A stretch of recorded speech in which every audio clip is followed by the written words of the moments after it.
Welcome to Free Media. I'm Robby Soave. And I'm Amber Duke. Well, President-elect Donald Trump is considering privatizing the U.S. Postal Service. Ooh, goody. The Washington Post reported that over the weekend. Trump reportedly discussed the idea with Commerce Secretary Pick Howard Lutnick and other transition officials, expressing opposition to government subsidies for the agency due to its numerous financial losses. And here's Trump at Mar-a-Lago telling reporters about his plans. Well, there is talk about the Postal Service being taken private. You do know that. Not the worst idea I've ever heard. It really isn't. You know, it's a lot different today with between Amazon and UPS and FedEx and all the things that you didn't have. But there is talk about that. It's an idea that a lot of people have liked for a long time. We're looking at it. I think we're looking at that along with a lot of us. Oh my God. This would be so great. I'm sick of winning. Sick of winning. Let me just read some headlines about the Postal Service from Reason magazine. Watchdog report, USPS still failing to secure a facility that was robbed twice in 2023.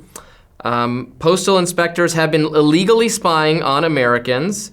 USPS to implement new business plan of higher prices and worse service. That's my Christian Britschke.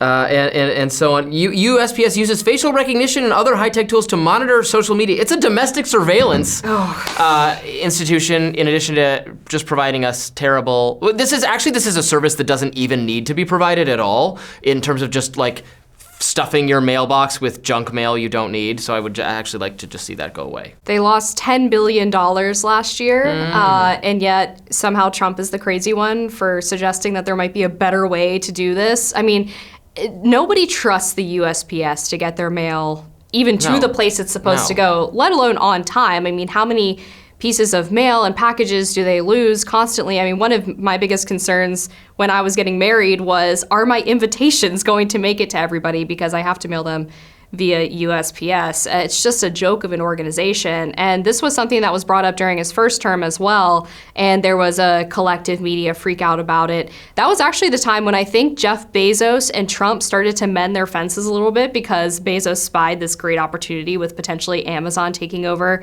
some of the delivery services that USPS offers. But nobody can sit here and tell me that FedEx, UPS, and Amazon do not do a better job than USPS. I mean, it's actually the most inefficient, ineffective organization that has the simplest job, by the way. Get a parcel from point A to point B. Yeah, you mentioned those organizations, you're exactly right. I mean, just take Amazon. What Amazon is able to do in terms of the coordination of human demand is remarkable. It's amazing. You order something, you click, that thing shows up, sometimes the next day or 2 days later. It's beautiful, it's great. The government-run system cannot always accomplish that. They actually lost my dad sent me a birthday card for my birthday that never showed up. Somewhere there's some mid-level bureaucrat enjoying my father's sentiments of love to his firstborn son, and it's very sad. And probably some cash too. And probably the check. Well, I'm not sure you can do anything with the check, but so yes. Yeah, I'm all on board with this. I think it's great. Even if you do like a hybrid situation where you contract with a private company, but still have a taxpayer-funded, mail system to an extent, because I understand why the USPS was created. People want to be able to just throw something in a mailbox and it gets to somebody else, and mass communication, I think, is really important. But when you're losing $10 billion of taxpayer money every year and delivering a bad service, there's no justification for that.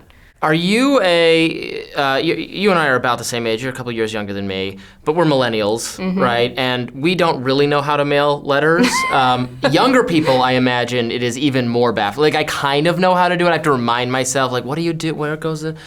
I have to think people significantly younger than us just have no clue how to do it. Yeah, I think that's probably right. Although if they have good parents, they should be writing thank you cards every time they receive a gift from grandma. That was something my parents were very strict about when we would get that birthday card. Gotta do the wedding thank you cards. Absolutely. We would have to sit down at the table and our parents would watch us write the thank you card. And High they school would go graduation out the party next day. thank you cards, did those, very much so. It's a lost art. This has been a good idea for a long time, so I certainly hope it gets implemented. I don't know if you end up having these arguments with progressives, liberals, et cetera. Not even like far left progressives, but even normal liberals, where they'll say you want to privatize the school system or whatever. So I'm not saying like abolish the service, or even that we won't have the government pay for the service. We can have arguments about what services the government would pay for. I would like them to pay for fewer services. People on the left would like them to pay for more services. But does the government need to administer the service? When the government does it less efficiently, it's more expensive, the service is bad, you have less way to have accountability if they don't do a good job, the kind of just consumer, the market demand to satisfy a consumer doesn't exist to the same degree. Like, okay, we'll still fund education, but does it have to be administered publicly? We don't, food is an important, very important thing for people to have. We can have programs to help people pay for food, but no one's saying grocery stores should be government run, or saying maybe some small number of wackos are saying that, but most people understand would not be a good idea to put the government in charge of running grocery stores. Same with our mail, same with our schools, same with most things. Yeah, I mean, think about it in the context of charter schools, a lot of which receive government grants, but are entirely privatized for the purpose of actually giving the service, educating children, and their outcomes are typically much better than government-run public schools because they have more freedom to individualize their education for the area that they're in or the population that they're teaching, as opposed to having this one-size-fits-all standard. That's kind of where things tend to go wrong, not to mention the endless bureaucracy involved in the government providing services, which is why it costs so much, for one, and then two, you have all kinds of government corruption with people trading favors in exchange for getting more of those grants or funding. Maybe you need to bribe someone to get your birthday card to show up on time. That's probably right. More free media right after this.